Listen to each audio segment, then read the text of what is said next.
नमस्कार, मैं हेमंत और आप मॉलिटिक्स देख रहे हैं। आरबीआई ने पेटीएम पेमेंट्स बैंक का लाइसेंस रद्द कर दिया है। पेटीएम पेमेंट्स बैंक में अकाउंट धड़ल्ले से खोले जा रहे थे, लेकिन ना कोई आइडेंटिटी प्रूफ था उनके पास और ना ही किसी का वेरिफिकेशन हो रहा था। एक साधारण प्रोसेस था, अकाउंट खुल जाता था और लेन देन शुरू हो जाता था। आरबीआई को मनी लॉन्ड्रिंग की आशंका हुई। कारण कई सारे थे। सबसे ज्यादा गड़बड़ बात थी कि एक ही पैन कार्ड को कई कई अकाउंट से जोड़ दिया गया था।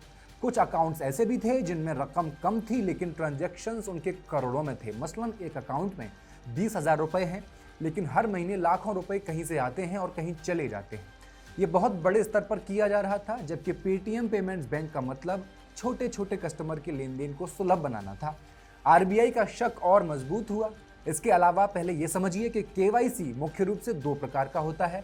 मिनिमम केवाईसी, जिसमें सिर्फ बेसिक जानकारी ली जाती है और ट्रांजैक्शंस की लिमिट कम ही होती है।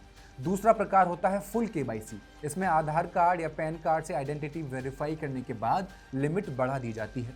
पेटीएम पेमेंट्स बैंक में मिनिमम केवाईसी वाले प्रीपेड इंस्ट्रूमेंट्स में भी बड़े बड़े ट्रांजैक्शंस चल रहे थे।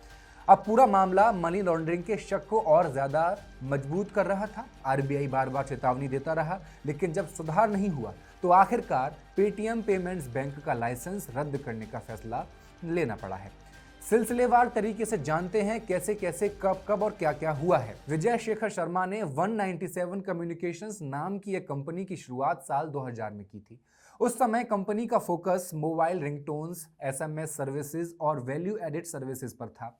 धीरे धीरे कंपनी ने टेलीकॉम ऑपरेटर्स के साथ काम करते हुए अपना नेटवर्क और टेक्नोलॉजी बेस को मजबूत कर लिया। 2010 आते आते इस कंपनी ने पे थ्रू मोबाइल नाम से पेटीएम ब्रांड लॉन्च कर दिया, जो शुरू में सिर्फ मोबाइल रिचार्ज और बिल पेमेंट प्लेटफॉर्म हुआ करता था, लेकिन स्मार्टफोन और डिजिटल पेमेंट के बढ़ते इस्तेमाल के साथ ये तेजी से एक बड़े फिनटेक प्लेटफॉर्म में बदल गया। 2014 आते आते पेटीएम ने अपना खुद का वॉलेट लॉन्च कर दिया। अगले साल ट्रैवल और मूवी टिकटिंग सर्विसेज भी शुरू कर दी। अब लोग पेटीएम से ट्रेन, बस, फ्लाइट की टिकट बुक कर सकते थे और सिनेमा घरों की मूवी टिकट भी आसानी से खरीद सकते थे। लेकिन असली गेम चेंजर साल था 2016 का, जब नोटबंदी कर दी गई। 500 और 1000 के नोट बंद कर दिए गए, 100 के भी नोट बंद कर दिए गए। इन पुरानी करेंसी खत्म कर दी गई। पूरे देश में कैश की भारी कमी हो गई। 30 दिसंबर 2016 को पीएम मोदी एक सरकारी ऐप भीम लॉन्च कर देते हैं, लेकिन प्रमोट पेटीएम को ही करते हैं। पेटीएम करो अब नारा बन चुका था पूरे देश भर में। नोटबंदी के ऐलान वाले दिन पेटीएम के डाउनलोड्स में 200% का भारी उछाल आ गया और वॉलेट में पैसे डालने की संख्या भी 10 गुना तक बढ़ गई। पीएम मोदी भी पेटीएम के प्रचार वाले पोस्टर पर नजर आने लगे। 2014 में आरबीआई ने सोचा था कि भारत में ऐसे बैंक होने चाहिए जो मजदूरों को और छोटे छोटे दुकानदारों को आसानी दे सकें बैंकिंग करने में। 197 कम्युनिकेशंस ने कहा कि हम खोलेंगे ऐसा बैंक, हम करेंगे सपना पूरा। अब साल 2017 आते आते आरबीआई ने पेटीएम को बैंकिंग लाइसेंस दे दिया।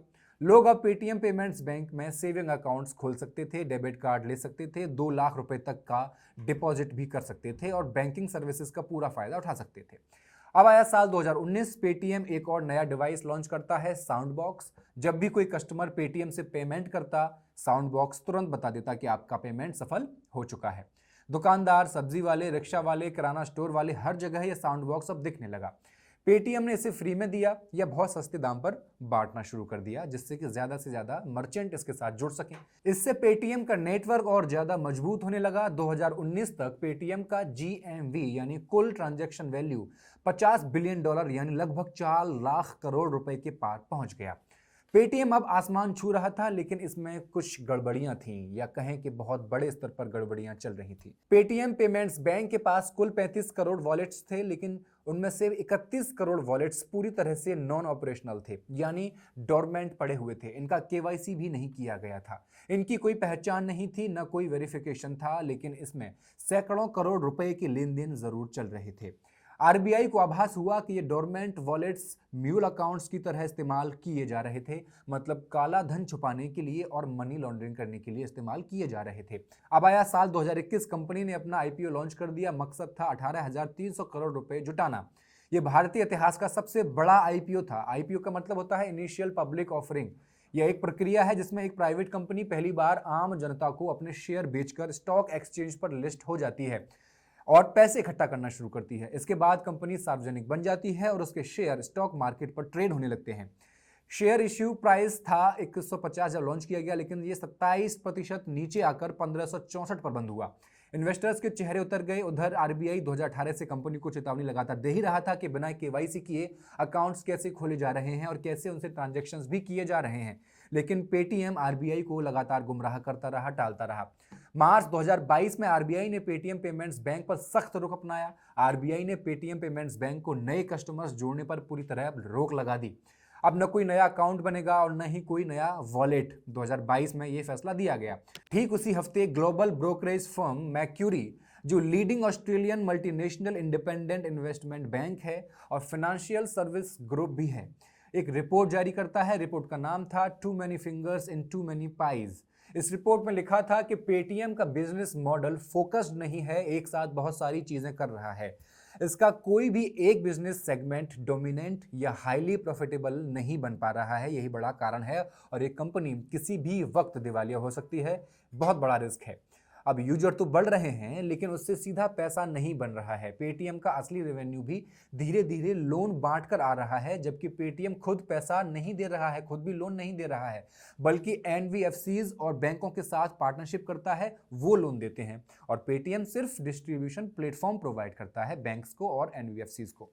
रिपोर्ट में लिखा था कि अगर पार्टनर बैंक्स या एनबीएफसीज पीछे हट जाते हैं या आरबीआई कोई नियम सख्त कर देता है तो रेवेन्यू पर इसका असर बहुत बड़ा पड़ेगा और कंपनी के लिए बहुत रिस्की होगा। अब इसका हुआ नतीजा ये कि एएनटी फाइनेंशियल्स और अलीबाबा जैसे सॉफ्टबैंक, ये तीनों एशियाई के सबसे ताकतवर इन्वेस्टर्स माने जाते हैं। इन्होंने अपना पैसा पेटीएम में लगा रखा था, वो अब वापस निकाल लिया। अब इसका नतीजा ये हुआ कि मार्च 2022 में पेटीएम का शेयर अपना ऑल टाइम लो पर पहुंच गया। एक झटके में 1 लाख करोड़ रुपए से ज्यादा का घाटा हो गया। सितंबर 2022 आते आते ईडी की टीम पेटीएम पेमेंट्स बैंक और 197 कम्युनिकेशंस दोनों जगहों पर पहुंची और छानबीन शुरू कर दी। जांच के बाद कई सारे अकाउंट्स और वॉलेट्स फ्रीज कर दिए गए। ये वो अकाउंट्स थे जिनका इस्तेमाल डिजिटल फ्रॉड करने के लिए किया जा रहा था। फर्जी ट्रांजैक्शंस किए जा रहे थे, स्कैम हो रहे थे और धोखाधड़ी के खेल इन्हीं अकाउंट्स के जरिए चल रहे थे। आम लोग इन फ्रॉड वाले अकाउंट्स के चक्कर में फंसकर अपना पैसा गंवा रहे थे और पेटीएम पेमेंट्स बैंक इन सब पर नजर रखने में पूरी तरह नाकाम साबित हो रहा था। अब इसके पीछे की वजह क्या थी, कौन कौन इसमें मिला हुआ था, ये अभी तक बाहर नहीं आ पाया है। Illegal digital loan companies Paytm जैसे ऐप्स के जरिए लोगों का पर्सनल डेटा चुरा रही थी। जब कोई व्यक्ति इन ऐप्स को डाउनलोड करता था तो उसके नाम, उसका फोन नंबर और आधार, पैन, सब कुछ इन कंपनीज तक पहुंच जाता था पेटीएम के जरिए। मनी लॉन्ड्रिंग के आरोप पेटीएम पर बहुत गंभीर हैं, तो ईडी इन पर क्या कर रही थी, क्यों चुप्पी साधे बैठी थी, ये सब कुछ श्रीनेत ने कहा। और ये भी पूछा कि पेटीएम ने बीजेपी को और पीएम केयर्स फंड में कितना पैसा दिया है जो कार्रवाई नहीं की जा रही है। इसके बाद 31 जनवरी 2024 और 16 फरवरी 2024 को आरबीआई ने बैंक पर नई और बहुत भारी पाबंदियां लगा दी। अब पेटीएम पेमेंट्स बैंक में पुराने कस्टमर्स के अकाउंट्स, प्रीपेड इंस्ट्रूमेंट्स और वॉलेट्स में भी कोई न तो नया पैसा डाल सकता था और न ही वॉलेट को चार्ज कर सकता था, न निकाल सकता था, न डाल सकता था, और न ही कोई ट्रांजैक्शंस क्रेडिट हो सकता था। अब पहले 2022 में सिर्फ नए कस्टमर्स को रोक दिया गया था, लेकिन अब पुराने कस्टमर्स के अकाउंट्स और वॉलेट्स भी जाम कर दिए गए, फ्रीज कर दिए गए। अब आखिरकार वो दिन आ गया 24 अप्रैल 2026 का, यानी 2-3 दिन पहले की बात है जब मैं वीडियो शूट कर रहा हूं। आरबीआई ने पेटीएम पेमेंट्स बैंक का banking licence with immediate effect पूरी तरह से बंद कर दिया। आरबीआई ने कहा कि अब इस बैंक को बंद करना ही पड़ेगा क्योंकि बहुत सारी कमियां हैं और डॉक्यूमेंट्स ये पूरे उपलब्ध नहीं करवा पाए हैं। अब सवाल ये है कि 2017 से अब तक इतनी ढील क्यों दी जा रही थी जब सब कुछ सामने था? क्यों कोई सख्त कार्रवाई नहीं की गई? और सबसे बड़ा सवाल यह है कि क्या बंद होने के बाद पेटीएम पेमेंट्स बैंक के यूजर्स का जो डेटा था वो सुरक्षित रहेगा या नहीं? इन सभी सवालों के जवाब कहीं ना कहीं हम सभी को पता है। आपको पता है तो कमेंट में लिखकर जरूर बताएं और मॉलिटिक्स को सब्सक्राइब कर दें। बहुत बहुत शुक्रिया।